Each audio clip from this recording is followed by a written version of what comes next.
ॐ श्रुतिस्मृतिपुराणानाम् आलयं करुणालयं नमामि भगवत्पादं शङ्करं लोकशङ्करं शङ्करं शङ्कराचार्यं केशवं बादरायणं सूत्रभाष्यकृतौ वन्दे भगवन्तः पुनः पुनः निधये सर्वविद्यानां विजशे भवरोगिणां गुरवे सर्वलोकानां दक्षिणामूर्तये नमः।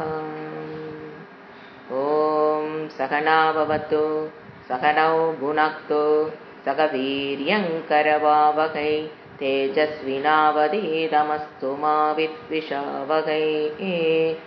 ॐ शान्ति शान्ति शान्तिः। பகவத்கீதை 9வது அத்தியாயம் 4வது 5வது ஸ்லோகம் ரெண்டையும் ஒன்றா பார்த்துட்ருக்கோம். மயா ததமிதம் சர்வம் ஜகதவ்யக்தமூர்த்தினா மஸ்தானி சர்வபூதானி ந சாகம் தேஷ்வவஸ்திதஹ. 5வது ஸ்லோகம் ந ச மஸ்தானி பூதானி பஷ்யமே யோகமைஸ்வரம் பூத பிருன்னச்ச பூதஸ்தஹ மமாத்மா பூத பாவதக பனக. இதுல முக்கியமான கருத்து என்ன அப்படின்னா, நம்ம பார்த்த 2 பாரடாக்சிக்கல் ஃப்ரேஸ் கொடுக்குறாரு. 4வது ஸ்லோகத்துல மஸ்தானி சர்வபூதானி இது ஒரு ஃப்ரேஸ். 5வது ஸ்லோகத்துல நச்ச மஸ்தானி பூதானி, மஸ்தானி பூத்தானி, மஸ்தானி சர்வபூத்தானி முன்னாடி ந போட்டுறார். ந ச மஸ்தானி பூத்தானி, எல்லாம் என்னிடத்தில் இருப்பை பெறுகிறது. அதோட ஆப்போசிட்டு 3 விதமான மீனிங் இங்க கொடுக்குறார். 2 சென்டென்ஸா இருந்தாலும் 3 விதமான மீனிங் கொடுக்குறாரு. அதாவது அனைத்தும் என்னிடத்தில் இருக்கிறது, நான் அவைகளிடத்தில் இல்லை 2வது. 3வது இந்த உலகம் என்பதே ஒன்று இல்லை அப்படிங்கிற கருத்தை சொல்றார். ஃபர்ஸ்ட் இப்போ ஒரு உதாரணத்தை ஈஸியா புரியும். இப்போ ஒரு பானை களிமண் எடுத்துக்கோங்க. இப்போ களிமண் சொல்லுது, களிமண் என்ன பேசுது, அதுதான் இறைவன் சொல்ற கருத்து. களிமண் சொல்லுது அனைத்து பானைகளும் என்னிடத்தில் இருக்கிறது. ஃபர்ஸ்ட் நான் பானைகளிடத்தில் இல்லை. செகண்ட் ஏன் பானைன்னு ஒண்ணு இல்ல. இதுதான் 3 கருத்தை தான் அவர் எக்ஸாம் சொல்லுவோம், உங்களுக்கு ஈஸியா புரிஞ்சிடும். களிமண் என்ன சொல்லுது, அனைத்து பானைகளும் என்னிடத்துல தான் இருக்குது. ஏன் களிமண் எடுத்துட்டு பானை வச்சுக்க நம்ம யார்ட்டையும் கொடுக்க முடியாது. களிமண் நீங்க வச்சுக்கோங்க, பானையை கொடுங்கன்னா யாருனாலே கொடுக்க முடியாது. ஸோ அனைத்து பானைகளும் என்னிடத்தில் இருப்பை பெறுகிறது. ஆனா நான் பானைகளிடத்தில் இல்லை, நான் பானையை சார்ந்தவளாக இல்லை. ஏன் பானைனே ஒண்ணு இல்லை. இந்த உதாரணத்தை புரிஞ்சுட்டீங்கன்னா அப்ப இறைவன் என்ன சொல்றாரு, மஸ்தானி சர்வபூதானி, எல்லாம் என்னிடத்தில் இருப்பை பெறுகிறது. நச்ச மஸ்தானி பூதானி, அவைகளிடத்தில் நான் இல்லை. ஏன் அவைகள் உண்மையில் இல்லை. அப்ப என்ன சொல்றாரு, இருப்பது நான் மட்டுமே அப்படிங்கிற கருத்தை நம்ம எப்படி இந்த 2 பாரடாக்சிக்கல எப்படி நாம புரிஞ்சுக்க ட்ரை பண்ணோம். காரண காரிய சம்பந்தம், சத்தியம் மித்யா சம்பந்தம். தனக்கும் இந்த உலகத்துக்குள்ள சம்பந்தத்தை 2 ஸ்லோகத்துல அழகா விளக்குறார். எனக்கும் இந்த உலகத்துக்கு என்ன சம்பந்தம், நான் சத்தியம் இது மித்யா அப்படிங்கிற கருத்துல அவர் சொல்றாரு. அப்போ நான் சத்தியம், உலகம்ங்கிறது மித்யா, பொய், காட்சி பிழை அப்படின்னு ஒண்ணு கிடையாது. இருக்கிறது உலகம், நான் மட்டும்தான் அப்படிங்கிற கருத்தை தான் இங்க சொன்னார். நம்ம போன கிளாஸ்ல பார்த்தோம். இப்ப அடுத்து நம்ம பார்க்க வேண்டியது, அதுல இருக்கிற ஒரு வேர்டா பாத்தீங்கன்னா, அடுத்து நம்ம பார்க்க வேண்டிய வேர்டு பஷ்யமே யோக ஐஸ்வரம். என்னுடைய இந்த ஒரு பஷ்யமே யோக ஐஸ்வரம், என்னுடைய ஐஸ்வர்யத்தை பார். பஷ்யனா மே யூ சி, எதை பாரு, இந்த மாதிரி சத்தியம் மித்யா ரிலேஷன்ஷிப்ல நானும் உலகம் இருப்பதை பார். அதாவது ஒரு பஷ்யம் எப்படி சொல்றாரு, ஒரு ஆச்சரியத்தை கூறுகிறார். எப்படி ஒரு ஆச்சரியமான உறவு, எனக்கும் இந்த உலகத்துக்குள்ள உறவு ஒரு ஆச்சரியம். எதையுமே ஒரு ஞானத்தை கொடுக்கும்போது பாருங்க, இந்த குழந்தைங்க எப்பவுமே பாருங்க ஒரு ஃப்ரெஷ்ஷா இருக்கிறதுக்கு காரணம் அவங்க ஒன்னொன்னா ஆச்சரியமா உலகத்தை பார்க்கறதுனாலதான் அந்த ஃப்ரெஷ்னஸ் அவங்களுக்கு மெயின்டைன் ஆகிட்டே இருக்கு. நம்ம அந்த ஆச்சரியமா அந்த எக்ஸ்ப்ளோரிங் த வேர்ல்டு நம்மளுக்கு முடிஞ்சு போனதுக்கு அப்புறம் நம்ம என்ன ஆயிருது உலகத்தை பார்க்கும்போது we become dull. சோ இவர் என்ன சொல்றாரு, அந்த பஷ்யம் ஆச்சரியமா சொல்றாரு, பஷ்யமே யோக ஐஸ்மரம் செயல்தன்மை எப்படி ஏற்றி வைத்தல் பகவானுடைய செயல் எப்படின்னு பாரு அப்படிங்கறத அவர் சொல்றாரு. என்னை சார்ந்ததாக அனைத்து இருப்பதாக பார், பஷ்யமே யோக ஐஸ்வர்யம், என்னுடைய யோகத்தை என்னுடைய வெளிப்பாட்டை நீ பார். அது எப்படி அந்த வெளிப்பாடு என்ன, வெளித்தோற்றத்திற்கு வராத என்னால் வெளித்தோற்றத்திற்கு வந்திருக்கிற இந்த உலகம் வியாப்தம் ஆச்சரியம் அற்புதம் அப்படிங்கிறார் அவர். வெளித்தோற்றத்திற்கு வராத என்னால் வெளித்தோற்றத்திற்கு வந்த இந்த உலகம், இது எப்படி நம்ம புரிஞ்சுக்கலாம், கயிற்றால் வெளித்தோற்ற கயிறு பாம்பு போவாங்க, அது உதாரணம் புரியும். தூரத்தில் தெரிகிற கயிற்றை மாலை நேரத்தில் நம்ம பாக்குறோம் அப்படின்னா அது வேதாந்த ஸ்னேக்னு அதுக்கு பேர் வச்சுக்கோ. அந்த வேதாந்த ஸ்னேக் நினைச்சுக்குங்க. அப்போ அவர் என்ன சொல்றாரு அந்த இடத்துல, வெளித்தோற்றத்திற்கு வராத கயிற்றால், ஏன்னா நீங்க அதை பாக்குறீங்க, பாம்பை தானே பாக்குறீங்க, அந்த இடத்துல ஐயோ ஐயோன்னு கத்தும் போது பாம்பு தானே பாக்குறோம். அப்ப எது வெளித்தோற்றத்துக்கு வரல, கயிறு வெளித்தோற்றத்துக்கு வரலையா, கயிற்றை பாம்பாக பார்க்கும் பொழுது அங்க யார் வெளித்தோற்றத்துக்கு வராதது, கயிறு. வெளித்தோற்றத்திற்கு வராத கயிற்றால் பாம்பு என்ன இருக்குது, வியாப்தம். அதை போல் சத் பிரம்ம தத்துவத்தால் இந்த உலகம் வியாப்தம். அதுதான் யோகம் ஐஸ்வரம். பஷ்யமே யோக ஐஸ்வர்யம். இந்த ஆச்சரியத்தை பார், உலகம் மித்யாவுக்கு சத்தியத்துக்குள்ள சம்பந்தத்தை பார், என்னுடைய யோகத்தை பார் அப்படிங்கிறார். அதாவதுங்க இந்த ஆனாலும் எல்லாம் சொல்லி கொடுத்தாலும் என்னதான் ராஜகுஹ்யம் புரிவதில்லை. இதான் என்னதான் இவ்வளவு இறக்கி சொன்னாலும் என்ன பண்றது, நமக்கு இது புரியுறது இல்லை. வெளியில சொன்னாலும் அது புதிய என்னது, இவ்வளவு எடுத்து சொல்லியும் புரியாமல் இருப்பது என்னதுதான் வெறி ஆச்சரியம். எப்ப ஆச்சரியம் ஆகுது, அதிகாரித்துவத்தை நாம பெருனா இப்ப சொல்ற விஷயம் புரியாது.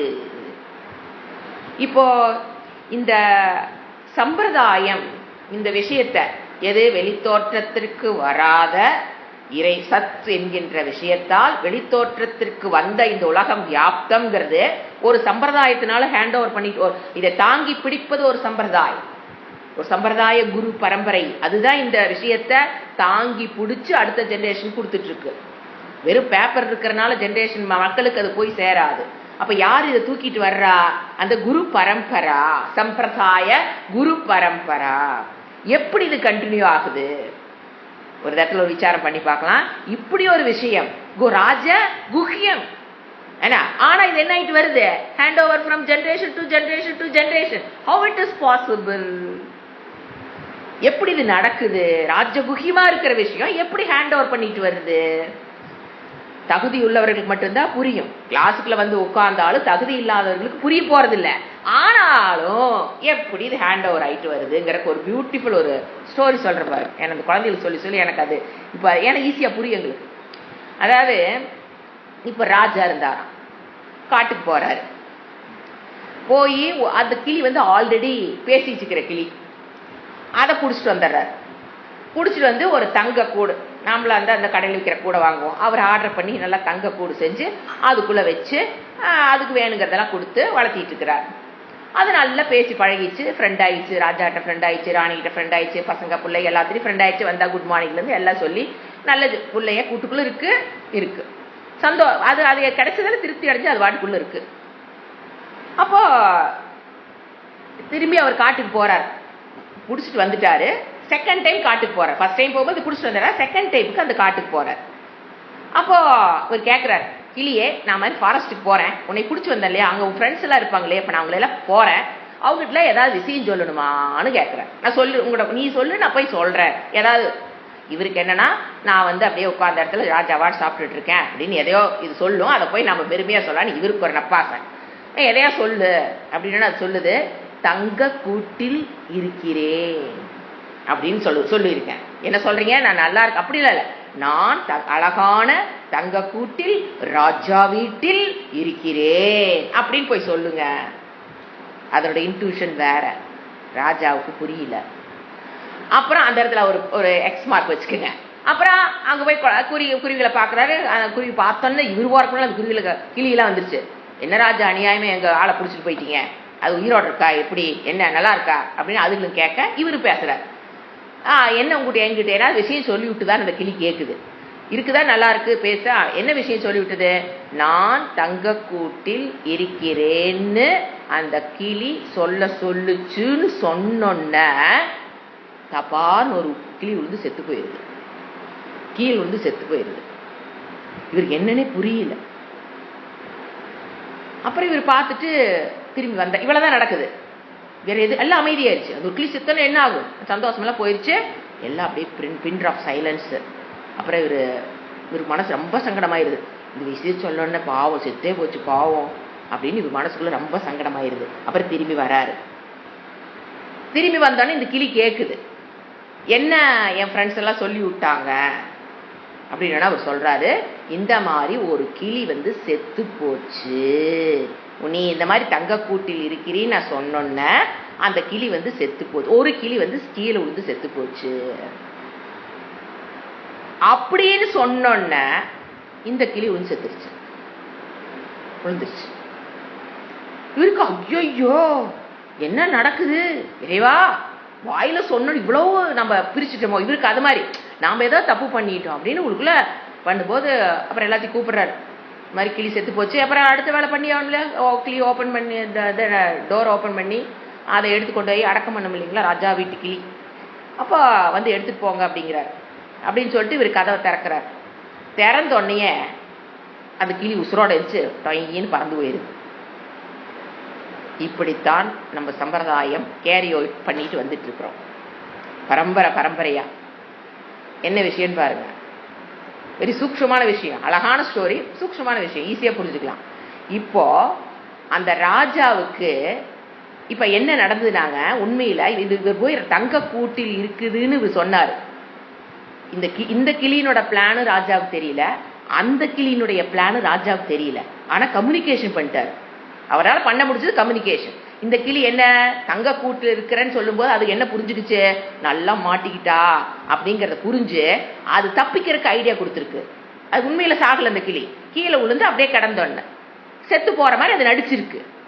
அந்த கிளி செத்தோன்னே ஏங்க சொன்னோன்னே அந்த கிளி சாகுமேன்னு அது நடிச்சிருக்குது. அதை வந்து இவர் சொன்னோன்ன இந்த கிளி புரிஞ்சுக்கிச்சு, ஓ செத்த மாதிரி நடிச்சா நம்மள வெளியே எடுப்பாங்க இல்லையா, நம்ம தப்பிச்சுக்கலாம், நம்ம idea கொடுத்துருக்கிறா. See the communication between the two parrots using the man, ஆறறிவு படைத்த மனிதனை பயன்படுத்தி வாய் பேச முடியாத ஜீவராசிகள் communicates. This is the basic. இதை நீங்க நல்லா புரிஞ்சுட்டீங்கன்னா தெரியும் இந்த சம்பிரதாயம். இப்ப இந்த ஸ்டோரி முடிச்சுதா, இது எப்படிங்க நீங்க சம்பிரதாயத்தோட கனெக்ட் பண்றீங்க? See the connection. எப்படி இந்த சம்பிரதாயம் ஹேண்ட் ஓவர் ஆயிட்டு வருது அப்படின்னு பாத்தீங்கன்னா, இப்போ ஒரு நல்ல குரு, எது ஸ்ரோத்ரியம் பிரம்மனிஷ்டம் ஒரு குரு இருக்கார். அவருக்கு ஒரு 10 ஸ்டூடெண்ட் இருக்காங்க. அதுல சொல்லி கொடுக்குறாரு கோர்ஸ் 3 இதையும் சொல்லி, பகவத்கீதா, பாஷ்யம், பிரம்மசூத்திரம் எல்லாமே சொல்லி கொடுத்துறாரு. கோர்ஸ் முடிஞ்சிருச்சு. ஒரு 3 வருஷ கோர்ஸ், 5 வருஷ கோர்ஸ், 10 வருஷ கோர்ஸ் முடிஞ்சிருச்சு. எல்லாம் வெளியில போறாங்க. போகும்போது அதுல வந்து பாத்தீங்கன்னா 10 பேரும் பிரம்மனிஷ்டம் ஸ்ரோத்ரிய பிரம்மனிஷ்டமா இருப்பாங்கன்னா கண்டிப்பா கிடையாது. சோ ஒருத்தர் 2 பேர் இருக்கலாம், அல்லது ஒருத்தர் கூட இல்லாம கூட போறதுக்கு வாய்ப்பு இருக்கு. 2 பாசிபிலிட்டி, ஒருத்தர் 2 பேர் இருக்கலாம். ஆனா கண்டிப்பா என்ன பாசிபிள், 10 பேர் ஸ்ரோத்ரிய பிரம்மனிஷ்டா வெளியில போறதுக்கு வாய்ப்பே கிடையாது. 10 பேர் மட்டும் வச்சுக்கணும் ஸ்டூடெண்ட். அப்போ என்ன டைப் ஆஃப் ஸ்டூடெண்ட்ஸ் வெளியே போறான்னு பாருங்க. அவர் விட்டு, ஏன்னா அவங்க தானே குரு பரம்பரையை தூக்கிட்டு போறாங்க அடுத்த ஜெனரேஷன். இப்ப குரு அவரு ஸ்ரோத்ரிய பிரம்மனிஷ்டமா இருக்கிறாருன்னு வச்சுக்குவோம்.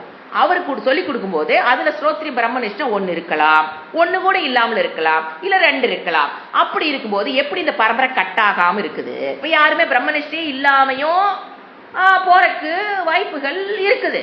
அப்ப அந்த இடத்துல செயின் கட் ஆகணும் இல்ல? ஏன் கட் ஆகாம இப்படி வருது என்னன்னு பாத்தீங்கன்னா, அந்த ஸ்டூடெண்ட் இருக்காங்க பாத்தீங்களா, அவங்க குரு ஸ்ரோத்ரிய மட்டும் இருப்பார், பிரம்மனிஷ்டிக்கு போயிருக்க மாட்டார். Because of the qualification of lacking of அதிகாரித்துவம், லேகிங் ஆஃப் குவாலிஃபிகேஷன், அவருக்கு அந்த பிரம்மனிஷ்டிக்கு போறக்குண்டான தகுதி இல்லாம போயிருக்கும். அந்த மோட்சம்ங்கிறது ஆனந்த பிராப்தி துக்க நிவர்த்தியில அவனால அணுக முடியாது. பட் அவர் எப்படி இருப்பாரு, தங்க ஒரு 10 வருஷம் ஒரு குருட்ட படிச்சிருக்காருன்னா என்னென்ன விஷயங்கள் இருக்குங்கிறத அப்படியே சொல்லிடுவாரு. அவருக்கு புரிஞ்சிருக்காது. எப்படி ராஜாவுக்கு கிளி சொன்னது புரியலையோ அந்த மாதிரி அந்த டீச்சிங்க்கு ஸ்ரோத்ரிய பிரம்மனிஷ்ட வர்றான் பாத்தீங்களா, ஒரு டீச்சர் வராரு பாத்தீங்களா, ஒருத்தர் குருவாக வந்து உட்காராரு பாத்தீங்களா, அவருக்கு அவருடைய எப்படி இந்த கிளி சொன்னது அவருக்கு புரியல, ஆனா ஹேண்ட் ஓவர் பண்ணிட்டாரா இல்லையா அடுத்த கிளிக்கு. அதை போல இந்த விஷயங்கள் பிரம்மனிஷ்டிக்கு போகாத குருவாக இருந்தாலும் எப்படி செயின் கட்டாகாம இத்தனை என்ன 1 வருஷம் 2 வருஷங்களா உற்பத்தியான ஜெகத் உற்பத்தியான காலத்திலிருந்து இன்னைக்கு வரைக்கும் எந்த விதமான தவறும் இல்லாமல் இந்த ஜெனரேஷன் எப்படி எந்த விஷயம் கேரி அவுட் பண்ணுது, கண்ணுக்கு தெரியாத ஒரு விஷயம், அதாவது தோற்றத்திற்கு வெளிவந்த விஷயம் தோற்றத்திற்கு வெளிவராத விஷயத்தால் வியாப்தம்ங்கிற விஷயம் இட்ஸ் வெரி சூட்சமம் அதிசூக்ஷ்மம். புரிஞ்சோ புரியலையோ ஆனா என்ன ஆயிட்டு வருது, இது வித்தவுட் கட்டிங் வித்தவுட் கட் ஆகாம அப்படியே தொடர்ந்து வருது. அப்படின்னா அந்த குரு ஸ்ரோத்ரிய குரு என்ன பண்ணுவாரு, அவருக்கு கிளி சொன்னது புரியாத மாதிரி அவருக்கு பிரம்மனிஷ்டிக்கு போகாம இருந்திருப்பாரு. ஆனா அவர் என்ன பண்ணிடுவாரு, டீச் பண்ணிடுவாரு. டீச் பண்ணும்போது பாருங்க, இப்ப ஏ பி சி 3 ஜெனரேஷன் சொல்றேன். ஏ ஜெனரேஷன் ஸ்ரோத்ரியம் பிரம்மனிஷ்டம். ஆனா பி என்ன ஆயிட்டாரு, வெறும் ஸ்ரோத்திரியத்தை இருக்கிற அவர் குவாலிபிகேஷன் இல்லாம கத்துக்கிட்டதுனால அவர் வெறும் ஸ்ரோத்திரியத்தோடு நிக்கிறாரு. அதை கேட்டு சி ஒருத்தர் வரப்ப அடுத்த ஜெனரேஷன் வர்றாங்களா, அந்த சி என்ன ஆகும் தெரியுங்களா, இவர் ஸ்ரோத்ரியமா இருப்பாரு, அவரு சி குவாலிபிகேஷனோட உட்காரும் போது அவரு ஸ்ரோத்ரிய பிரம்மனிஷ்டைக்கு போயிடுவார். திஸ் இஸ் சூக்ஷமான விஷயம். இது இன்னைக்கும் அது கட்டாகாம இருக்கு. ஒரு இடத்தோட ஏன் கட்டாகல, எத்தனையோ அழிவுகள் நம்மளை நோக்கி நம்மளுடைய கலாச்சாரத்தை அழிப்பதற்கு பல போர்ஸ் வந்து 1 2 இல்ல, இவங்க கலாச்சாரத்தை வச்சு அழிக்கணும்னு இத்தனை பேர் உலகத்திலிருந்து நம்ம நாட்டை நோக்கி இத்தனை படையெடுப்புகள் இத்தனை போராட்டத்துக்கு நடுவுல இத்தனை வருடங்கள் கழித்து இன்னைக்கு நீங்க ஒரு விஷயத்தை அழகா தவறில்லாமல் புரிஞ்சு ஒரு குரு சொல்லி நீங்க கேட்கிறீங்கன்னா அவங்க எல்லாத்துக்கும் ஒரு வணக்கம். ஏன்னா அந்த ஒரு பரம்பரை இத்தனை கஷ்டப்பட்டிருப்பாங்க. 1 2 இன்னைக்கு மாதிரி நம்ம ஈஸியா நீங்க ஆன்லைன்ல உட்காந்து பாக்குற மாதிரி எல்லாம் அப்படியே ஆன் பண்ணால விஷயங்கள் இவ்வளவு நாளா கிடைக்கல. அவங்கள விட யூ ஆர் வெரி கிஃப்டட். ஏன்னா போய் ஒரு ஆசிரமத்துல போய் சேரணும், நீ போய் மாட்டை போய் பாருன்னு 2 வருஷம் சுடுவாரு, சாணியல்லுன்னு 1 வருஷம் போடுவாரு, குவாலிபிகேஷன் இருக்கான்னு பாப்பாரு, குவாலிபிகேஷன் எல்லாம் கொடுக்க மாட்டாரு. ஏன்னா அவருக்கு என்னன்னா குவாலிபிகேஷன் எல்லாம் கொடுக்கறது உனக்கு வேஸ்ட் எனக்கு வேஸ்ட், சோ போய் கர்மத்தை பண்ணு, சாணி அள்ளிட்டு மாட்டு துளத்தை பார்த்துட்டு அப்புறம் நானா உனக்கு குவாலிபிகேஷன் ஆயிடுச்சுன்னு எனக்கே தெரியும், அப்புறம் நான் கூப்பிடுறேன் உட்காருந்தா உட்கார்ந்து படிக்க முடியும்.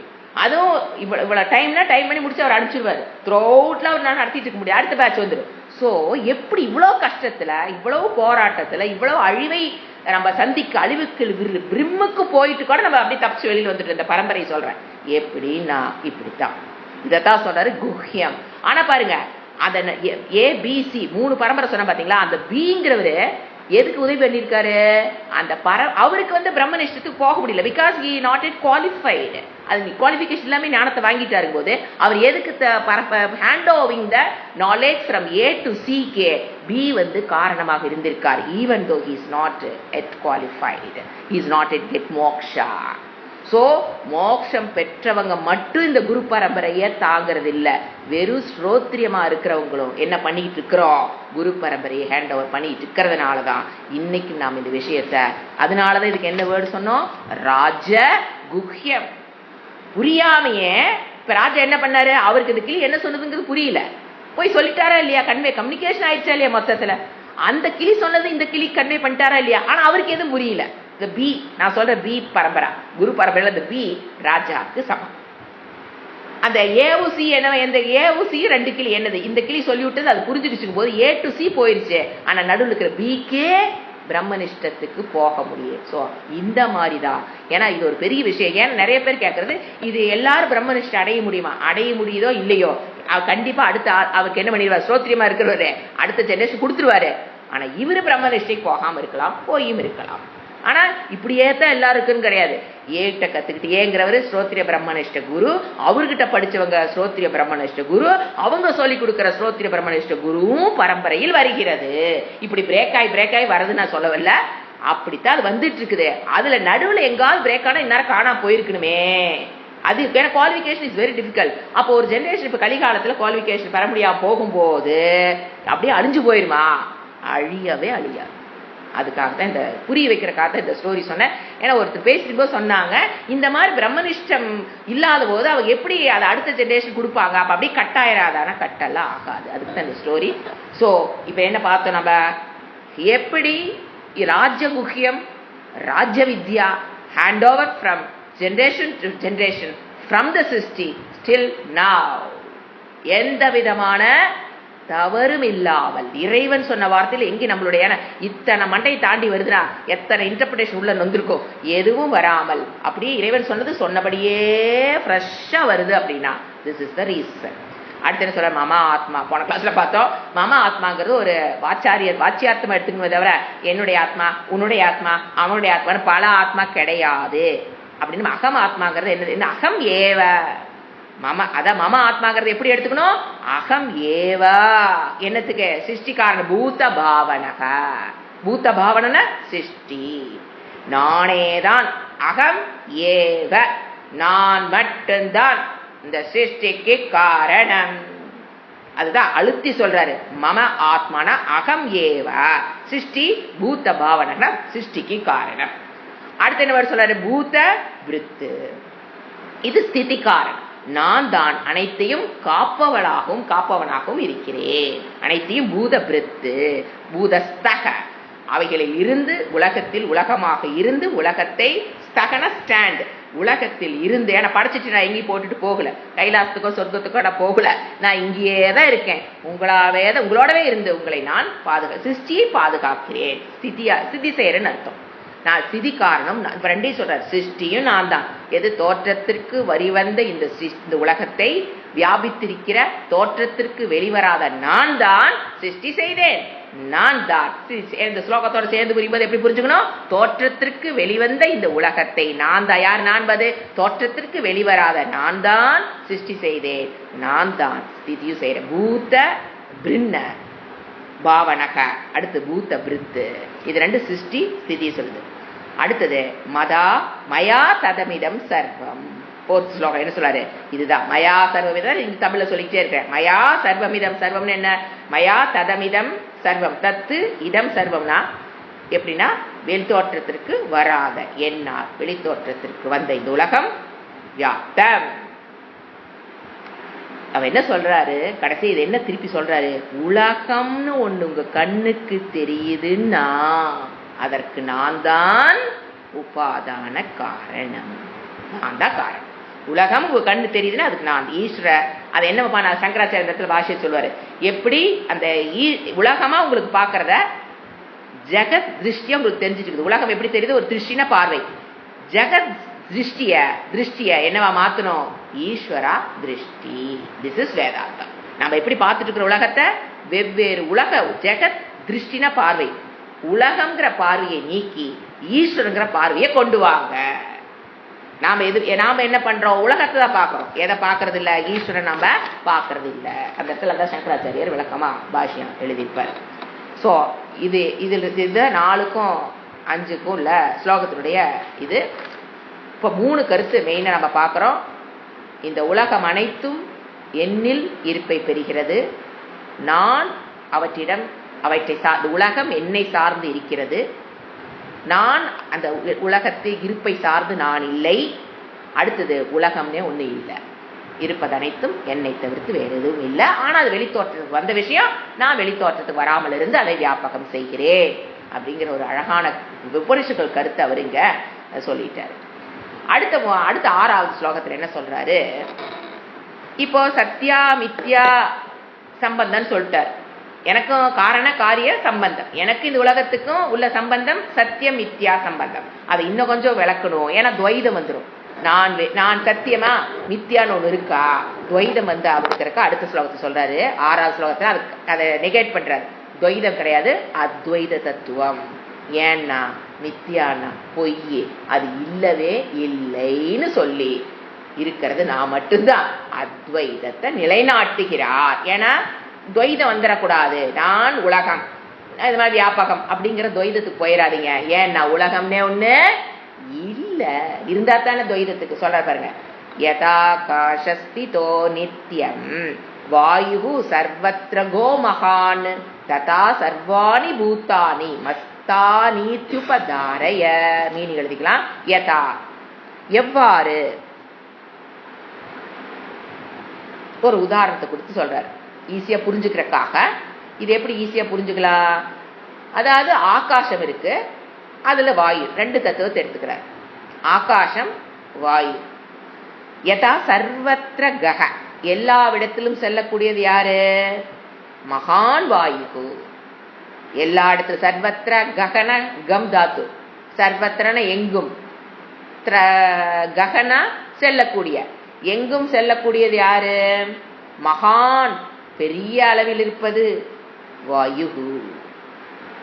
சர்வகக, எங்கும் அது வியாபித்திருக்கிறது, எல்லா பக்கம் செல்லக்கூடியது. அது ஒரு பக்கத்துல இருந்து இன்னொரு பக்கத்துக்கு இந்த உலகத்துல ஃபுல்லா எங்க வேணாலும் போகக்கூடியது, பெரியதுங்கிறார். மகான், பெரிய வாயு.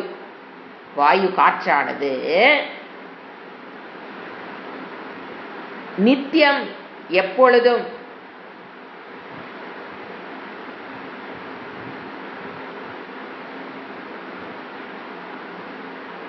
ஆகாசஸ்திதக,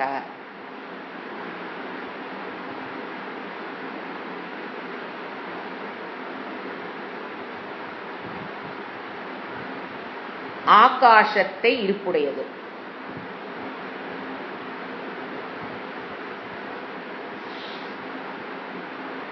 நித்தியம், எப்பொழுதும் ஆகாசத்தை இருப்புடையது. இப்ப வாயு இருக்கணும்னா அதுக்கு ஒரு ஸ்பேஸ் வேணும், அதுலதான் அந்த வாயு இருக்க முடியும். ஸ்பேஸ், வெட்ட வெளி. ஆகாச ஸ்தித, ஆகாச இருப்புடையதோ. அதை போல, இது உதாரணம், ஓமானம், ஊமைய சொல்றாரு. அதை போல நம்ம எப்படி புரிஞ்சுக்கணும் இறைவனையும் இந்த உலகத்தையும்? தத் அவ்வாறே சர்வாணி, ஆல், சர்வாணின் ஆல், அனைத்து, பூதானி உயிர்களும்,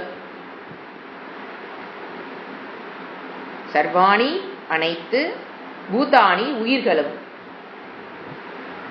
மஸ்தானி என்னிடம் இருப்புடையவை. எல்லா உயிர்களும் மஸ்தானி, உபதார் இதி உபதாரய, மஸ்தானீத்யுபதாரய பிரிக்கும் போது மஸ்தானி இதி உபதாரய. இதினா என்று, உபதாரய அறிந்துகொள். கண்ணில் பார்க்க முடியாது, அறியதான் முடியும். உதாரணத்தை வச்சு நீ புரிஞ்சுக்கோ, ட்ரை பண்ணி புரிஞ்சுக்கோங்கிற. எப்படி இப்ப ஆகாசம் இருக்கு, ஸ்பேஸ், வெட்டவெளி, அதுக்குள்ளதான் என்ன இருக்குது? வாயு. அது மகாந்தம், பெரிய வாயு. அது அந்த ஆகாசத்துக்குள்ள எங்க வேணாலும் போகும். ஆகாசத்துக்கு எங்க வேணாலும், ஆகாசத்துக்குள்ள எங்க வேணாலும் போயிட்டு இருக்கு. நார்த்து, சவுத்து, ஈஸ்ட், வெஸ்ட், அதை வச்சுதானே தென்மேற்கு பருவ காற்றுங்கிறாங்க, வடகிழக்கு பருவ காற்றுங்கிறாங்க. ஸோ அந்த மாதிரி அது எங்க வேணாலும் வாயு சர்வகதம், எங்க வேணாலும் போகும். ஒரு இடத்துல இருந்து இன்னொரு இடத்துல ஆகாசத்துக்குள்ள போயிட்டு இருக்குது. அப்படியே கற்பனை பண்ணுங்க, ஒரு பெரிய ஆகாசம், அதுல தென்மேற்கு பருவ காற்றாக மழை இதை எடுத்துட்டு போய் இன்னொரு இடத்துல மழை பெய்யுது. அப்புறம் கடல் வந்து அதிகமா வெப்பமாகும் போது அங்க இருக்கிற தண்ணியை தூக்கிட்டு வந்து இங்க மழையில முழுதி மழை வருது.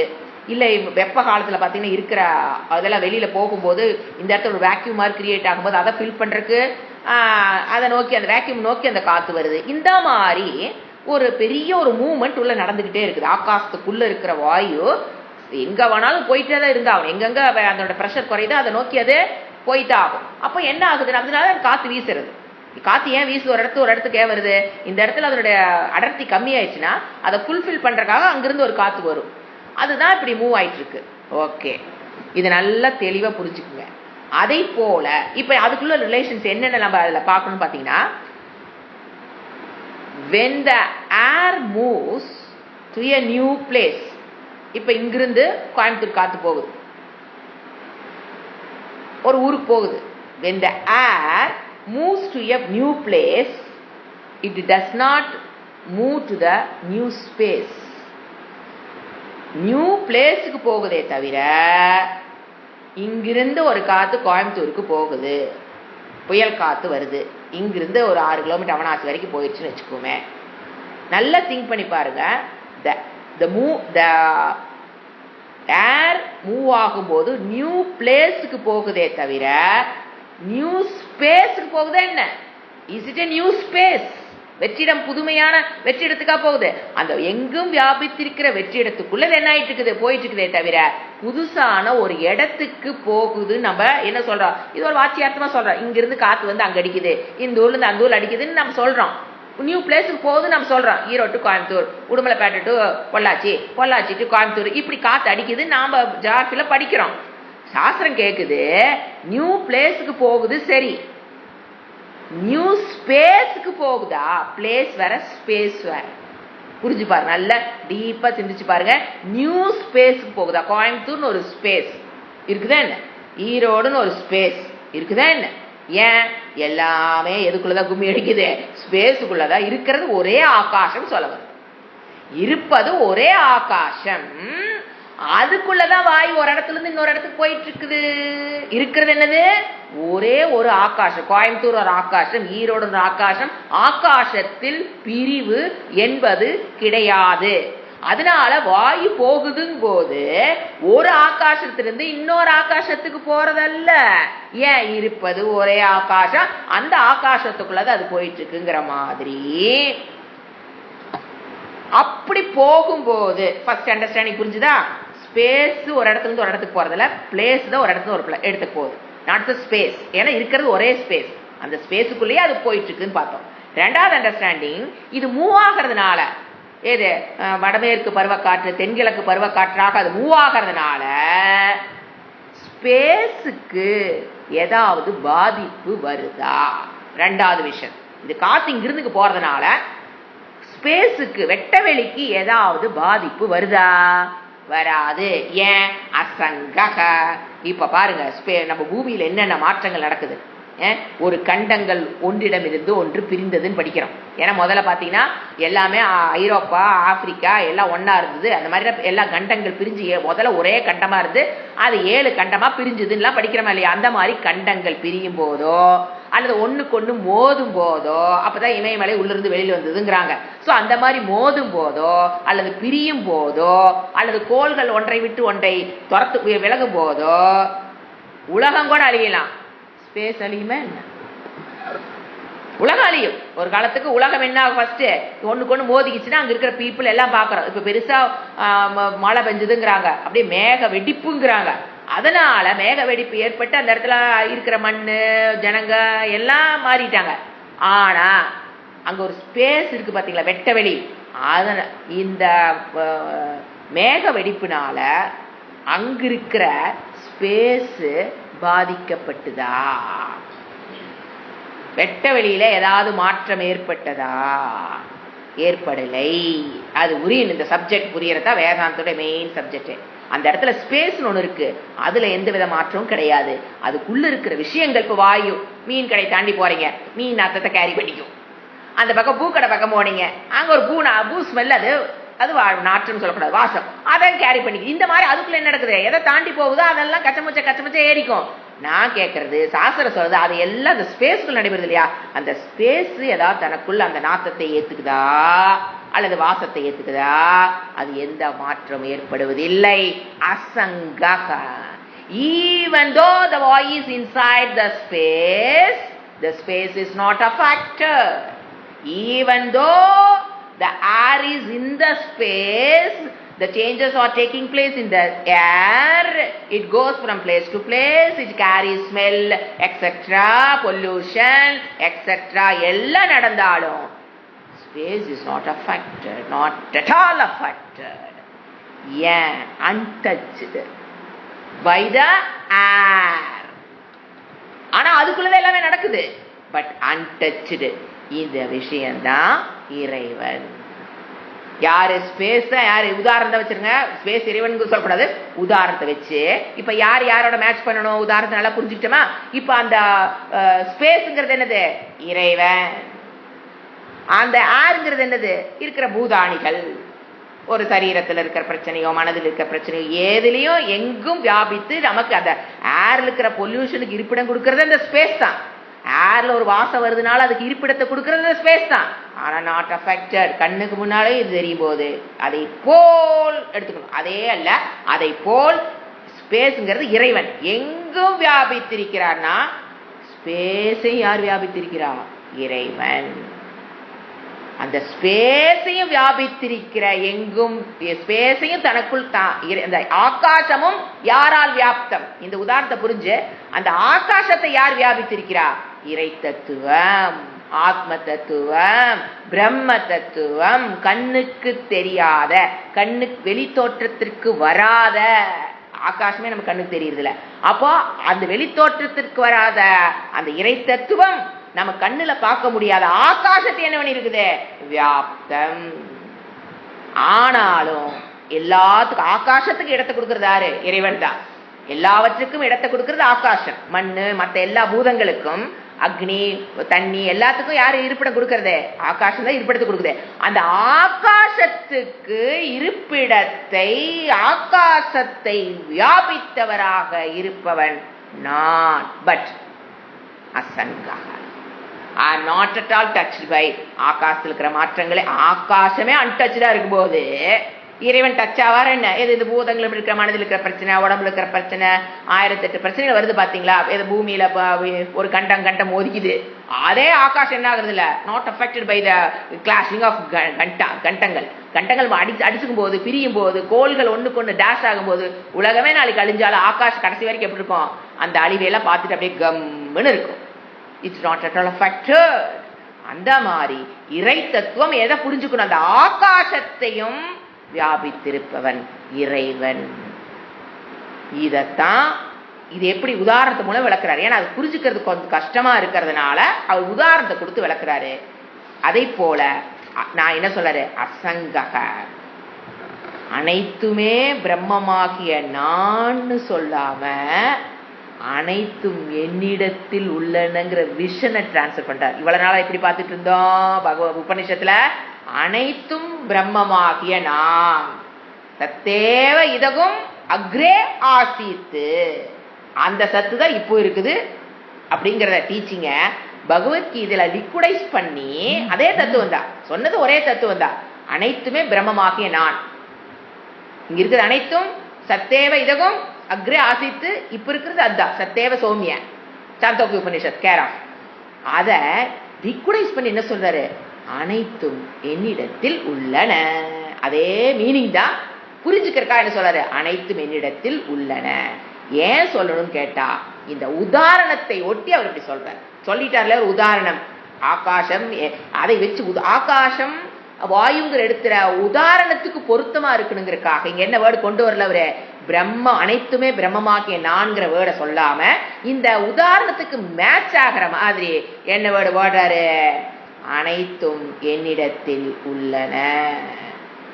எதுவும் உதாரண படைப்பில் நடக்கும் எதுவுமே பிரம்மத்தை நாம் என்ன புரிஞ்சுக்கிறோம்? படைப்பில் நடக்கும் எதுவுமே பிரம்மத்தை பாதிப்பது இல்லை. இதை என்ன பண்ணிக்க? நீ உபதாரைய, இதை நீ அறிஞ்சுக்குதான் முடியும். போட்டோ எடுத்து காமிக்க முடியாது, ப்ரூஃப் கொடுக்க முடியாது. It's only knowledge. ஞானேன அறிவு, நெற்றிக்கண், அதுதான் நெற்றிக்கண்கிறது ஞானம். அது மூலியமா நீ இதை புரிஞ்சுக்கலாமே தவிர நீ போட்டா காமினால போட்டா காமிக்க முடியாது. இதுதான் அவர் சொல்றாரு, புரிஞ்சுக்கோ. உபதாரைங்கிறது வேர்டு அவ்வளவு அழகான வேர்டுங்க சான்ஸ்கிரிட்ல. That is knowing principle. It is knowing, not a dhyana principle. It is a knowing principle. By knowing that you get that moksha. அவ்வளவுதான். ஞானேன கைவல்யம் மோக்ஷம். இந்த ஞானத்தை நீ வாங்கிட்டீனாவே என்னது? ஞானேன கைவல்யம் மோக்ஷம். இதுதான் அவர் சொல்ற மஸ்தானி, என்னிடம் அனைத்தும் உள்ளன என்று கூறுவது ஸ்திதியை பற்றி அவர் கூறுகிறார். ஸ்திதி காலத்தில் அனைத்து நாமரூபங்களும் பிரம்மனிடத்தில் இருப்பை பெறுகின்றன. 3 நிலைகளுக்கும். அதனால் இந்த பிரம்ம தத்துவம் இந்த சிருஷ்டினாலேயோ ஸ்திதினாலேயோ லயமாறதுனாலேயோ பிரம்ம தத்துவம் பாதிக்கப்படுவது இல்லை. அடுத்த ஸ்லோகத்துக்கு அதை விளக்குறாரு. விஸ்ருஜாமிங்கிற வேர்டு போடுறாரு. வெரி இம்பார்ட்டன்ட் வேர்டு விஸ்ருஜாமி. எப்படி படைக்கிறார்? விஸ்ருஜாமிங்கிற ஒரு வேர்டு வி, சுஜாமின படைக்கிறது, வி போடுறதுல ப்ரிஃபிக்ஸ் ஆட் பண்றதுனால அந்த சான்ஸ்கிரிட்ல அர்த்தம் எப்படி கொண்டு வர, அவர் என்னத்தை நினைச்சிட்டு என்ன நடக்குதுன்னு எப்படி புரிய வைக்கிறாருங்கிறது சான்ஸ்கிரிட் தெரிஞ்ச ஒருத்தனால மட்டும்தான் இது அர்த்தம் புரிஞ்சுக்க முடியும். ஏன்னா சிருஜாமினா படைத்தேன், ஏன் வி போட்டாரு? What is the meaning of the word? Prefix meaning add ஆகும். ப்ரிஃபிக்ஸ்னா தெரியும் இல்லைங்களா? ஒரு வேர்டுக்கு முன்னால அந்த ப்ரிஃபிக்ஸ் ஆட் பண்ணோம்னா அது சைடு, ஒரு வேர்டு இன்சைடு அப்படிங்கிற மீனிங்கே மாறுது. அது இன்னுங்கிறது ப்ரிஃபிக்ஸ். அந்த மாதிரி இந்த இடத்துல வீன்னு ஒரு வேர்டு போடுறாரு, பியூட்டிஃபுல்லா அழகா புரிஞ்சுக்கிறக்காக. அது எப்படிங்கிற இந்த ஸ்லோகத்துல பார்க்கலாம். 7வது ஸ்லோகம். சர்வபூதானி கௌந்தேய பிரகிருதிம் யாந்தி மாமிகாம் கல்பக்ஷயே புனஸ்தானி கல்பாதவ் விஸ்ருஜாம்யகம். கல்ப ஆதவ் மீனிங் எழுதிக்கலாம். எப்படி நான் சிருஷ்டி பண்ணேன்? கௌந்தேய, குந்தி புத்திரா, குந்தியின் மைந்தனே கூப்பிடுறார். கௌந்தேய சர்வபூதானி,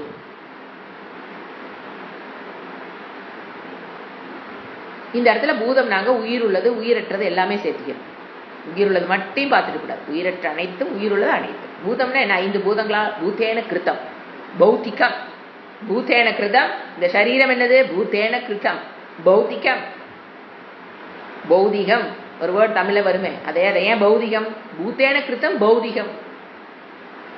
அப்போ இந்த பூத்தானி அது ரிலேட்டடான வேர்டு தான். பூத்தங்கிற வேர்டு வந்ததா பூத்தானி. அப்போ உயிர் உள்ளது உயிரற்றது அனைத்தும் அர்த்தம். குந்தியின் மைந்தனே சர்வ, நீ பார்க்கிற பார்க்காத தெரிஞ்ச தெரியாத உலகத்தில் இருக்கிற அத்தனா விஷயங்களும் அர்த்தம். சர்வ பூத்தானி கல்பக்ஷயே, இந்த கல்பம் முடிந்ததற்கு பிறகு. க்ஷயமானதுக்கு க்ஷயமானதுன்னா லயம் காலத்தில். எல்லாம் எங்க வருது?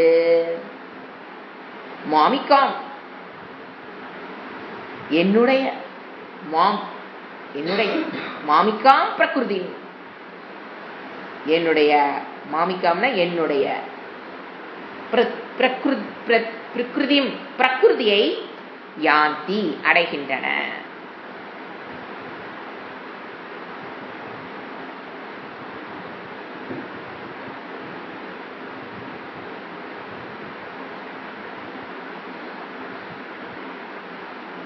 இந்த கண்ணுக்கு இப்ப நம்ம உலகத்தை பார்த்துட்டு இருக்கிறோம். இந்த கல்பத்தினுடைய முடிவுல எல்லாமே என்னுடைய மாயா, மம மாயா துரத்தியா. இந்த மாதிரி படிச்சுக்கிறது வேர்டு மம மாயா. நான் மாயாவி, மம மாயாம்பர், துரத்திய கடப்பதற்கு ரொம்ப கடினம்பர். சோ என்னிடம் என்னுடைய பிரகிருதிங்கிறார். அப்படின்னு என்ன அர்த்தங்க? என்னுடைய பிரகிருதின்னு என்ன? என்னுடைய ஒய்ஃபுங்கிற மாதிரி அப்படி அர்த்தம்? அப்படி இல்லை, என்னிடம் இருப்பை பெற்றிருக்கிற பிரகிருதி அப்படின்னு அர்த்தம். புரிஞ்சுக்கணும். என்னுடைய என்ன நம்ம என்னுடைய பேனா அப்படி அப்பனா துவைதம் வந்துடும். என்னுடைய பேனா நான் வேறு, என்னுடைய பேனா வேறு. அப்ப என்னுடைய பிரகிருதினா அப்படி புரிஞ்சுக்கிட்டோம்னா சப்ஜெக்ட் புரியாது. என்னுடைய பேனா அப்படிங்கிற மாதிரி அல்ல, என்னுடைய பிரகிருதிங்கிறது என்னிடம் இருப்பை பெற்ற பிரகிருதி. அவளுக்கு தனியாக பிரகிருதிக்கு தனியாக எக்ஸிஸ்டன்ஸ் பிரின்சிபிள் கிடையாது. அவளுக்கு உண்டான எக்ஸிஸ்டிங் பிரின்சிபிளை நான் தான் கொடுத்துருக்கேன் அப்படின்னு அர்த்தம். என்னுடைய மாயா பிரகிருதி தான் அதுக்கு வேர்டு வரும் பிரகிருதி. ஏன்னா இங்கே அபரா பிரகிருதி பரா பிரகிருதி வச்சுதான் ஒரு டீச்சிங்கே கொண்டு போனார். அதனால அந்த பிரகிருதி மாயா கூட என்ன யூஸ் பண்றாரு? பிரகிருதி. என்னுடைய பிரகிருதியிலிருந்து யாந்தி. எப்போ இந்த கண்ணுக்கு தெரிஞ்சிட்டு இருக்கிற இந்த உலகம், இந்த கல்பம் முடியும் போது என்னை என்னுடைய பிரகிருதி அடைகின்றன. ஆச்சா, கல்ப இப்ப முடிஞ்சு போச்சு. ஒரு கல்பம் முடிஞ்சு அடுத்த கல்பம் ஆரம்பிக்கணுமா இல்லையா? கல்ப ஆதவ், அடுத்த கல்பம் ஆரம்பிக்கும் போது. அதாவது எடுத்தோன்ன உலகம் எப்படி படைச்சுன்னு சொல்லாம இப்ப இருக்கிற உலகம் எதை அடையுது, அதுக்கப்புறம் எப்படி அது தோன்றுதுன்னு அழகா கொண்டு வர. நீ பார்த்துட்டு இருக்கிற உலகத்தை ஃபர்ஸ்ட் சொல்றீங்க, அதுக்கு ஒரு இடத்துல போய் முடியுது, அது எப்படி மறுபடியும் தொடங்குது. கல்ப அடுத்த கல்ப ஆதவ், அடுத்த கல்பத்தின் ஆரம்பத்தில். புனக மீண்டும், அடுத்த கல்பத்தின் ஆரம்பத்தில் அர்த்தம். ஆதவ் இப்ப இருக்கிற ஒரு கல்பம் அது முடியுது, அடுத்த கல்பம் எப்படி சிருஷ்டி ஆகுது. புனக திரும்பவும், தானி அவற்றை.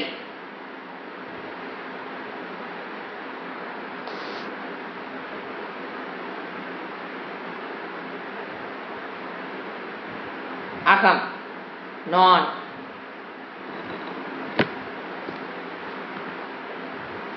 விஸ்ருஜாமி.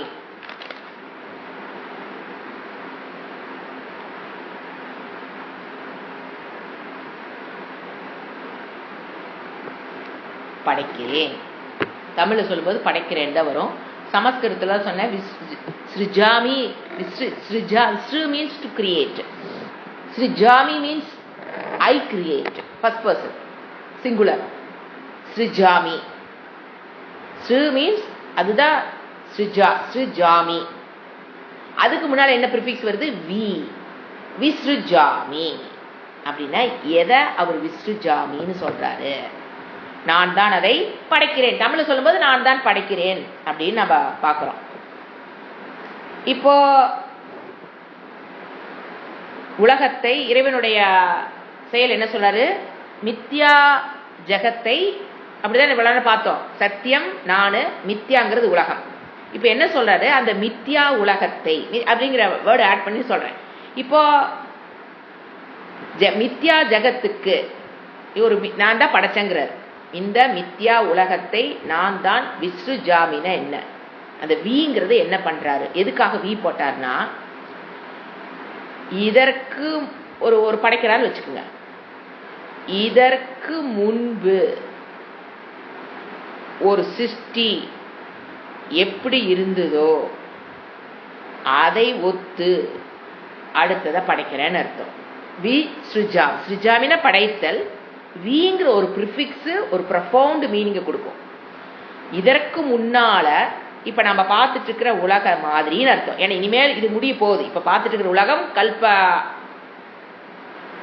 க்ஷயே ஆனதுக்கு அப்புறம் ஸ்ருஜாமி. எப்படி அடுத்த சிருஷ்டி எப்படி படைக்கிறேன்? இதுக்கு முன்னால் இப்ப இருக்குது இல்லைங்களா இந்த உலகம், இதை போலதான் அடுத்த சிருஷ்டி நான் படைக்கிறேன். சர்வபூதானி பிரகிருதிம் யாந்தி. அப்போ எல்லாமே பிரகிருதியில போய் முடிஞ்சிருது. அதுக்கப்புறம் நான் படைக்கிறேன். என்னுடைய பிரகிருதி முடியுது. நான் என்ன பண்றேன்? இப்ப எப்படி இருக்குதோ அத மாதிரிதான் நான் அடுத்த உலகத்தை மித்யா ஜகத்தை படைக்கிறேன். அதுக்கு மித்யாங்கிற வேர்டு ஆட் பண்ணிக்கிட்டே வரணும். இப்போ மித்யா ஜகத்தை பாத்தீங்கன்னா அதுக்கு ரெண்டு அவஸ்தா வருதுன்னு நம்மளுக்கு இப்ப தெரியணும். என்ன ரெண்டு அவஸ்தா? இப்ப நம்ம பார்த்துட்டு இருக்கும் போது வியக்த அவஸ்தா. இந்த உலகம் எப்படி இருக்குது? கண்ணுக்கு தெரிகிற உலகமாக ஒண்ணு இருக்குன்னு சொல்ற. கண்ணுக்கு தெரியுதா இல்லையா? இப்போ இது ஒரு அவஸ்தா. அவஸ்தா மீன்ஸ் ஸ்டேட், நிலை, நிலைப்பாடு. ரெண்டு நிலைப்பாடு இந்த ஜகத்துக்கு இந்த உலகத்துக்கு இருக்குதுங்கிற அதான் புரிய வைக்கிறார். ஃபர்ஸ்ட் இப்ப நம்ம நீ கண்ணில் பார்த்துட்டு இருக்கிறியா? இந்த உலகம் எப்படி இருக்குது? வியக்தமாக வெளி தோற்றத்திற்கு வந்த உலகம்ங்கிறது ஒரு ஸ்டேட் ஆஃப் உலகம் ஜகத்து. இன்னொன்னு இருக்குது அவ்யக்த அவஸ்தா. அங்க போயிடணும். இப்ப கண்ணுக்கு தெரிகிற இந்த உலகம் கல்ப க்ஷயே, கல்பம் முடியும் போது எங்க போகுது? கண்ணுக்கு தெரியாத அவ்யக்த ஸ்டேட்டுக்கு போகுது. First understanding, first teaching. சிருஷ்டி பண்றதுக்கு முன்னால என்ன ஃபர்ஸ்ட் பாயிண்ட் புரிஞ்சுக்கிறோம்? இந்த ஜெகத்துக்கு ரெண்டு நிலை இருக்குது. நான் பார்த்துட்டு இருக்கிற உலகம் ரெண்டு ஃபேஸுக்கு ஸ்டேட்டுக்கு போகுது. இப்ப பார்த்துட்டு இருக்கிறது வியக்தம், வெளித்தோற்றத்திற்கு வந்த உலகம். அது கண்டிப்பா எங்க போகுது? வெளித்தோற்றத்திற்கு வராத ஒரு நிலைக்கு போகுது. பாத்தீங்களா? அதுதான் பிரகிருதி. அவ்யக்த மாயா. இப்ப எப்படி இருக்கா மாயா? வியக்த. அப்ப அங்க எங்க போறாங்க? அவ்யக்த மாயா. சோ அந்த அவ்யக்த அதுக்கு பேரு தாங்க காரண அவஸ்தா. இப்ப வியக்தமா இருந்தது, இப்ப எங்க போச்சு? அவ்யக்தத்துக்கு போயிருச்சா? அதுதான் அதுக்கு இன்னொரு பேரு காரண அவஸ்தா. அந்த அவ்யக்தாவுக்கு இன்னொரு பேர் என்னது? ஏன்னா இதெல்லாம் புரிஞ்சுக்கிட்டே வந்தீங்கன்னா தான் சிருஷ்டி எப்படி நடந்து புரியும். காரண அவஸ்தா. காரண அவஸ்தா அப்படின்னு என்ன? இப்போ ஒரு ஆலமரம் எடுங்க, அதுல ஒரு விதை இருக்குது. அந்த விதைய உள்ள பாத்தீங்கன்னா அந்த மரம் அப்போ காரண அவஸ்தையில் இருக்குது. அந்த மரம் உள்ள இருக்கா இல்லையா? ஆலமர விதை துண்டுதான் இருக்குது வேற. அந்த முழு மரமும் அதுக்குள்ள இருக்கா இல்லையா? நம்ம பாக்குற வெறும் ஸ்டார்ச் ஒயிட் போர்ஷன் தான் நம்ம பாக்குறோம். ஆனா அந்த ஆலமரம் அதுக்குள்ள இருக்கா இல்லையா? அந்த விதை தான் காரணம் ஃபார் தட் மரம். அப்ப என்னது? ஹோல் மரமும் அதுக்குள்ள என்ன ஆயிடுச்சு? லயம். இல்லைன்னு சொல்லக்கூடாது. ஃபியூச்சர்ல வரப்போற மரம் ஃபர்ஸ்ட் எங்க இருக்குது? தோற்றத்திற்கு வெளிவராத விதை ரூபத்தில் விரை உறக்கத்தில் அது இருக்கிறது. அதத்தான் விரை உறக்கம். அதுல உறங்கிட்டு இருக்குது. அது இல்லைன்னு சொல்லக்கூடாது. உறங்கிட்டு இருக்கிற அந்த மரம் உங்களுக்கு தண்ணி சிருஷ்டி, தண்ணி மண்ணு அதுக்கெல்லாம் கரெக்டா கிடைச்சதுக்கு அப்புறம் என்ன ஆயிரும்? Starts to germinate. அந்த ஜெர்மினேட் சிருஷ்டி. விதைங்கிறது உறக்கம். அந்த மாதிரி இந்த உலகம் உறக்க நிலையில் என்ன அர்த்தம்? வெளித்தோற்றத்திற்கு வராத விதை உறக்க நிலையில் காரண அவஸ்தா. அதுக்கு டெக்னிக்கல் டேர்ம் என்னது? காரண அவஸ்தாவில் ஒடுங்குகிறது. எது காணாம போகாது, எதுவுமே காணாம. நான் செஞ்ச புண்ணிய பாப்பம் எல்லாமே எங்கதான் இருக்கும்? என்னுடைய முதுகுல தான் இருக்கும். எதுவும் மாறாது. எது தோற்றத்திற்கு வராம இருக்கே தவிர, அதே என்ன சொல்ற? பிரகிருதிங்கிற நேர் அந்த இடத்துக்கு அவர் என்ன காரண அவஸ்தைன்னு சொல்லலாம். இந்த இடத்துல இறைவன் கொடுக்கிற வேர்டு பிரகிருதி, சாஸ்திரம் கொடுக்கிற வேர்டு அவ்யக்த மாயா. இந்த இடத்துல கிருஷ்ணர் கொடுக்கிற வேர்டு பிரகிருதி. நாம டெக்னிக்கலா புரிஞ்சுக்கிற வேர்டு காரண அவஸ்தா. இதுதாங்க ஃபர்ஸ்ட் லெவல்.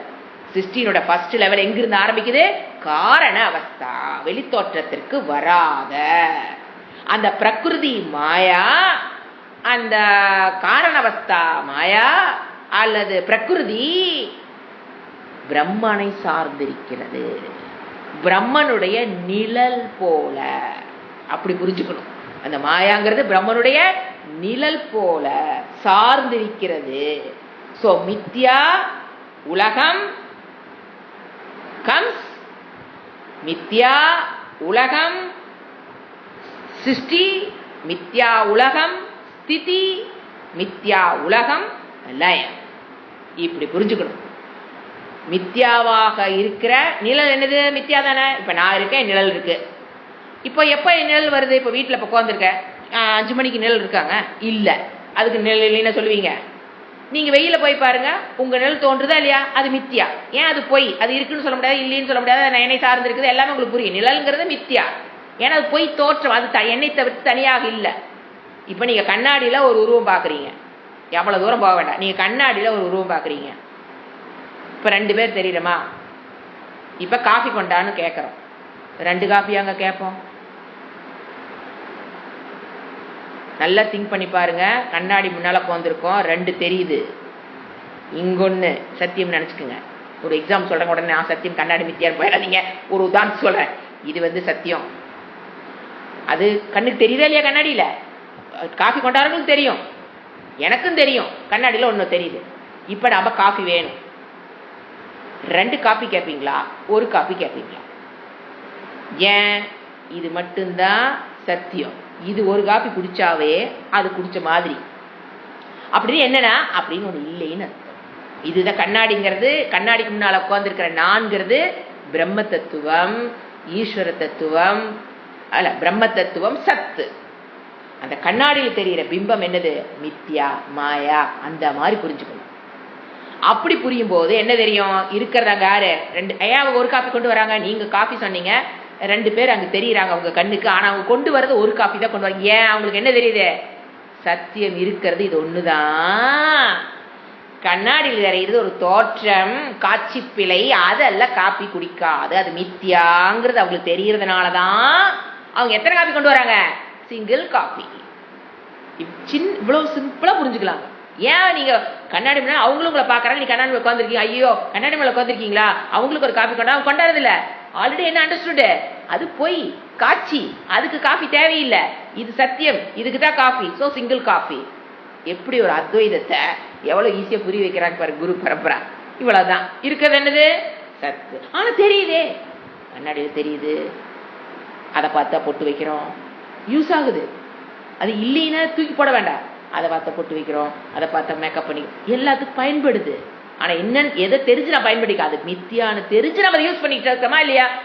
அதே போல இந்த உலகம் மித்தியான்னு தெரிஞ்சு we are doing transaction is ஞானம். அதுக்கு முன்னால இந்த ஞானம் வர்றதுக்கு முன்னால எப்படி பார்த்த இந்த உலகத்தை? 2 காப்பி கொண்டான்னு கேட்கற அளவு இருந்தோம். எது? கண்ணாடி தெரியுது சத்தியம், நானும் சத்தியம், இறைவனும் சத்தியம். அப்புறம் என்ன என்ன என்ன 2க்கு சத்தியத்துவத்தை புத்தி கொடுத்து வச்சிருந்தோம். இப்ப சாஸ்திரம் என்ன சொல்லுது? ஏய், அது கண்ணாடியில் தெரிவது மித்யா. உன்னுடைய சரீரம், இந்த உலகம், அந்த கண்ணாடிக்குள்ள தெரியுது அப்படியே ஜெகத்துன்னு போடுங்க, அது மித்யா, தோற்றத்துக்கு மட்டும் இருக்குது.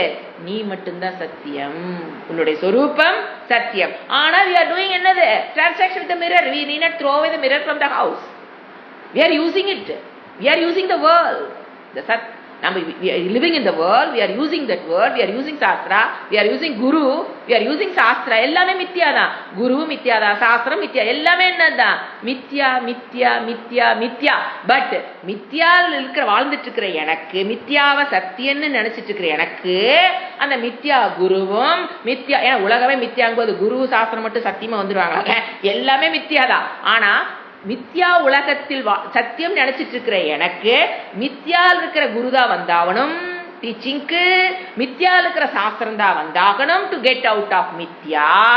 ஐ நீட் மித்யா சாஸ்திரம், மித்யா குரு to get out of that மித்யா.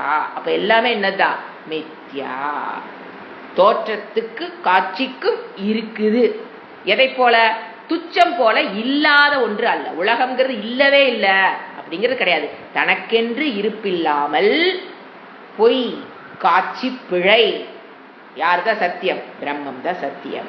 சோ அந்த மித்யா உலகம் படைக்கப்படுகிறது. ஏன்னா இப்ப உலகம் படைச்சாங்க, இப்ப நடுவில் என்ன வேர்டு ஆட் பண்ணிக்கிறோம்? அந்த சத்திய மித்யாவை புரிஞ்சுக்கிட்டு மித்யா உலகம் படைக்கப்படுகிறது. மித்யா உலகம் ஸ்திதியாகுது, சிருஷ்டியாகுது, ஸ்திதியாகுது, நிழல் தோன்றுகிறது. கொஞ்ச நேரத்துக்கு அது எங்கோட வருது. நான் வீட்டுக்குள்ள வந்தேன்னா அது என்ன ஆயிருது? எங்க போச்சு அந்த நிழல்? எங்க போச்சு அந்த நிழல்? அது கேன்சர் தெரிஞ்சா உலகம் படைச்சது புரிஞ்சு போயிரு. எங்க போச்சு? எதில் ஒடுக்கம்? எஸ், அவ்வளவுதான். இதுலதான் ஒடுக்கம். இங்க இந்த சத்தியம் அந்த அந்த உதாரணத்துல சரீரம் நிழல்ங்கிற இடத்துல சத்தியம்ங்கிறது யார வச்சிருக்கோம்? சரீரம் வச்சுக்கிட்டோம்னா அது நிழல் வருது. அப்ப அந்த நிழல் எங்க தோன்றுச்சு? தோன்றுவதற்கு முன்னால எங்க இருந்தது? என்னில், இந்த சரீரத்தில். கொஞ்சம் வெயில்ல போனோன்னு என்னாச்சு? வியக்தமா வந்தது. அதுக்கு முன்னால அவ்வியக்தமாக எண்ணில் இருந்திருக்கணும். அப்புறம் வியக்தமா என்ன பண்ணுது? அது வெளியில வருது. நீ மறுபடியும் வீட்டுக்குள்ள வந்துட்டீங்கன்னா அந்த நிழல் எங்க போகுது? திருப்பி என்னுள் ஒடுக்கம். அப்படின்னு என்ன அர்த்தம்? நிழல்ங்கிறது பொய்ன்னு அர்த்தம். அப்படி ஒண்ணு உண்மையில் நான் மட்டும்தான் இருக்கிறேன். நான் சாப்பிட்டா போதும், நான் மட்டும்தான் இருக்கிறேன். அதுக்கு சாப்பாடோ தண்ணியோ காஃபியோ தேவையில்லை. ஏன்? அது இல்லை. ஆனா இருக்கிற மாதிரி தெரியும். அதுதான் இது சொல்லி கொடுக்குற. சோ என்ன சொல்றாரு? இதுதான் என் வேலைங்கிற. எது? உலகத்தை, இந்த மித்யா உலகத்தை. ஈஸ்வரன் தத்துவம் என்ன சொல்லாது? பகவான் எனக்கும் இந்த உலகத்துக்கும் சம்பந்தமே ஃபர்ஸ்ட் சத்தியம் மித்யான்னு சொல்லி, மித்யானே ஒன்னு இல்லாத போது, அப்படிங்கிற விஷயமே இல்லைங்கிறதுக்கு தான் மித்யாங்க போது என்ன சம்பந்தத்தை சொல்றது? கடைசியில் என்ன முடிச்சுறாரு? எனக்கும் இந்த உலகத்துக்கும் நோ சம்பந்தம். ஏன்? உலகம்னே ஒண்ணு இல்லை, இருக்கிறதாரு நான் மட்டும்தான். எங்க போய் அத்வைதத்தை கொண்டு வரோம்? இதுதான் அத்வைத பிலாசபி. சோ உலகம்னே ஒண்ணு இல்ல. ஃபர்ஸ்ட் எப்படி கொண்டு வர பாரு டீச்சிங்க. நான் உலகம்ங்கிறது மித்யான்னு புரிஞ்சுக்கோ. மித்யாங்கிறது போய் சத்தியம், அதுக்குள்ள உறவுங்கிறது நோ சம்பந்தம். சோ பகவான் நோ சம்பந்தம். மாயா பகவானை சார்ந்து இருக்கிறது, பிரம்மத்தை சார்ந்து போய் மாயா இருக்கிறது. அப்படின்னா அப்படின்னு ஒண்ணு இல்ல. இல்லாத விஷயத்துக்கு என்ன பேச தேவையில்லை. கடைசியில் கன்க்ளூஷன், சம்பந்தம் பேச வேண்டியதில்லை. ஆனா எங்க கிளாஸ் ஆரம்பிச்சோம்? உலகத்துக்கும் இறைவனுக்கும் ஜகத்துக்கும் என்ன சம்பந்தம் புரியறக்காக என்ன டீச்சிங் டெக்னாலஜி அழகா யூஸ் பண்ணி என்ன டெக்னிக் யூஸ் பண்ணாரு? காரணம் காரியம், சத்தியம் மித்யா. அந்த சம்பந்தத்துல புரிஞ்சு கடைசியில மித்யான்னு ஒண்ணு இல்லைங்கும் போது சம்பந்தம் எங்க வரும்? ஒரு பொருளே இல்லாத போது, பிள்ளைக்கு இன்னும் கல்யாணமே ஆகலிங் போது சம்பந்தி எங்க வந்தாரு? நமக்கு ஒரு இருந்தா தான் நம்ம சம்பந்தத்துக்கு போறோம். மித்யானே ஒரு இல்லைங்க போது நோ சம்பந்தி. அதத்தான் அவர் சொல்றாரு, உலகம்னே ஒண்ணு இல்ல. சோ பிரம்மத்தை சார்ந்து அந்த பொய் மித்யா, ஜகத் என்னது? காரியம். இது பிரம்மம் காரணம் சொல்லி, காரியம் ஒண்ணு காரணத்தை தவிர்த்து வேறாக இல்லை, அது இல்லை, அது காட்சிக்கு மட்டும்தான், அது உண்மையில் இல்லைன்னு சொல்லி. சோ இந்த உலகம் அப்ப என்னது? மித்யா. மித்யாக்கு நம்ம என்ன சொல்லுவோம்? மாயா, மஃபியா. அது எப்படிப்பட்டது? 3 குணங்களை. அது நீங்க தனியா படிக்க என்ன சொல்ல? 3 திரிகுண ஆத்மிகா மாயா. மாயா ஜடம். முதல்ல அது புரிஞ்சுக்கணும். மாயா பிரகிருதி என்னது? ஜடம். அதுக்கு தனியாக சேத்தனவும் கிடையாது. இந்த பிரம்ம தத்துவம் lends its existent principle, conscious principle. The பிரம்ம தத்துவம் lends its existent principle, conscious principle to the ஜடம். அப்படித்தான் லெண்டிங் தான் நடக்குது. அப்படி இந்தான் கொடுக்கறது இல்ல, அது இந்தான் வாங்குறது இல்ல. லெண்டிங்னா தெரியுங்களா? திருப்பி வாங்கிக்கோ. லெண்டிங்னா என்ன அர்த்தம்? அத lends its existent principle, lends its conscious principle to the ஜகத். மாயா பரிணாமமே இந்த. அதை பெற்றுட்டு தான் மாயா என்ன பண்றா? எக்ஸிஸ்டன்ட் பிரின்சிபலும் கான்சியஸ் பிரின்சிபலையும் பிரம்மனிடமிருந்து வாங்கி ஜடமான மாயா பிரகிருதியை ஜடம் சொல்லுவோம். அது அந்த பிரின்சிபல் உள்ள வந்தால் அதுக்கு என்ன பேரு? மாயா. அந்த மாயா பரிணாமம் அடைகிறார். இந்த உலகத்தை பரிணாமத்தின் மூலியமாக அவள் 3 குணத்தை என்ன ஆகுது? உலகமாக சிருஷ்டி. இப்படித்தான் நான் சிருஷ்டிய செஞ்சிருக்கேன். எப்படி செஞ்சேன்? lending my existent principle and conscious principle to the Maya. Maya created this world. I am untouched by Maya. I am untouched by நிழல். பட் என்னை சார்ந்த நிழல் இருக்கு. But I am untouched by நிழல். எப்படி புரிஞ்சுக்கீங்களோ? அடுத்தது what for this சிருஷ்டி? எதுக்காக இந்த உலகம் அப்படின்னா இதனோட கண்டினியூஷன் அடுத்த கிளாஸ்ல பார்க்க. அடுத்த கேள்வி, எதுக்கு இந்த உலகத்தை இறைவன் படைத்தார்? ஓம் சாந்தி சாந்தி சாந்தி. ஹரி ஓம் ஸ்ரீ குருப்யோ நமஹ. ஹரி ஓம்.